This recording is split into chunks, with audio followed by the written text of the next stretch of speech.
El Gobierno ha decidido poner orden en el mundo de los influencers y por eso ya cuenta con una ley estatal para definir los límites a la publicidad que pueden hacer y por la que algunos ganan muchísimo dinero. A partir de este primer trimestre de 2024 habrá una norma que afectará a los youtubers, a los streamers, a los creadores de contenido. En definitiva, entre los detalles de la letra pequeña no podrán anunciar alcohol, tabaco, medicamentos. Además, deben dejar claro cuando un post es publicidad o está patrocinado por alguna empresa. Va a afectar a los que lleven a cabo esta actividad en función de su número de seguidores, pero también de lo que gane cada uno de ellos. Que me siguen y que saben mis penas, mis alegrías y todas mis cosas.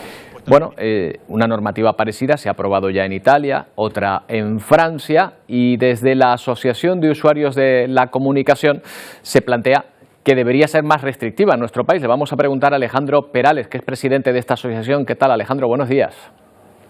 ¿Qué tal? Muy buenos días. Bueno, ¿ustedes creen que el Gobierno debería ser más restrictivo, por lo menos con los considerados como streamer, como influencers, verdad?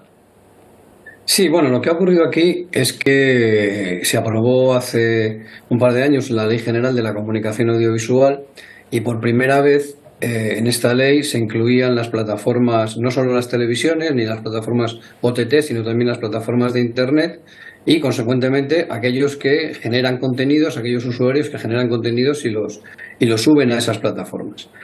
Una parte de esos contenidos son los que llamamos, una parte de esos generadores son los que denominamos influencers, porque tienen una gran repercusión en el mercado, tienen un gran número de seguidores y tienen una influencia, porque ahí es un nombre muy importante, ¿no? Una parte además fundamental de estos influencers realizan publicidad, no siempre identificándola como tal. Y ese es uno de los problemas casi endémicos de este sector, que es el de la publicidad encubierta.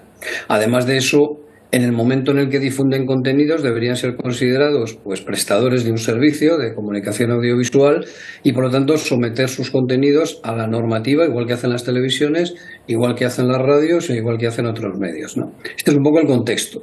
En ese contexto lo que plantea el desarrollo de la ley es identificar a algunas personas, a algunos generadores de contenidos como usuarios de especial relevancia, que vendría a asimilarse al concepto de influencer, y aplicarles la ley.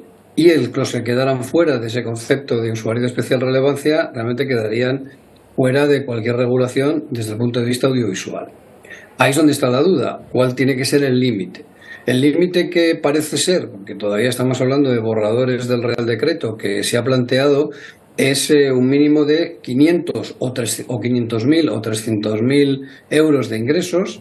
No queda todavía muy claro cuál sería el baremo final, y entre 1 millón y 2 millones de usuarios. Lo que nosotros decimos es que en España hay una gran cantidad de influencers que están por debajo del millón de usuarios, del millón de seguidores, pero que tienen una repercusión importantísima en el sector, y muy especialmente en menores y adolescentes.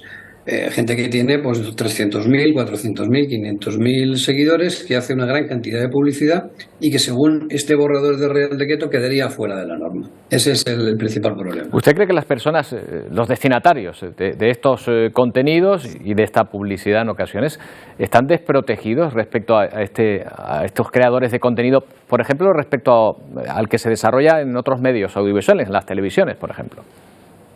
Sin duda, es decir, hay una diferencia, lo que se llama una asimetría normativa en la legislación audiovisual que hace que las televisiones estén muy reguladas, que las radios estén menos reguladas que las televisiones, pero que estén también bastante reguladas, que las plataformas OTT estén menos reguladas que las dos anteriores, pero también lo estén, y que las plataformas de Internet prácticamente no tengan ninguna regulación. Esto se basa fundamentalmente en el hecho de pensar que lo que difunden las redes sociales y las plataformas de Internet no es responsabilidad de las redes sociales ni de las plataformas de Internet, sino de los usuarios que generan los contenidos que a través de esas plataformas y a través de esas redes se difunden. Por tanto, si aceptamos esa premisa, hay que hacer un hincapié especial en la regulación de esos usuarios que difunden los contenidos. Hoy por hoy esa figura no está reconocida legalmente de forma expresa y por lo tanto efectivamente hay una indefensión de los receptores de esos mensajes ante publicidad ilícita, pero también, por ejemplo, ante contenidos de desinformación o ante contenidos inadecuados para los menores que no están calificados de ninguna manera por edades y que llegan con una facilidad enorme a estos menores, se trate de pornografía, de violencia extrema o de otro tipo de contenidos inadecuados, ¿no? Bueno, pues volveremos a hablar seguramente, Alejandro, en cuanto esta ley se defina exactamente y salga adelante. Gracias por atendernos. Buenos días. Muchas gracias. Buenos días.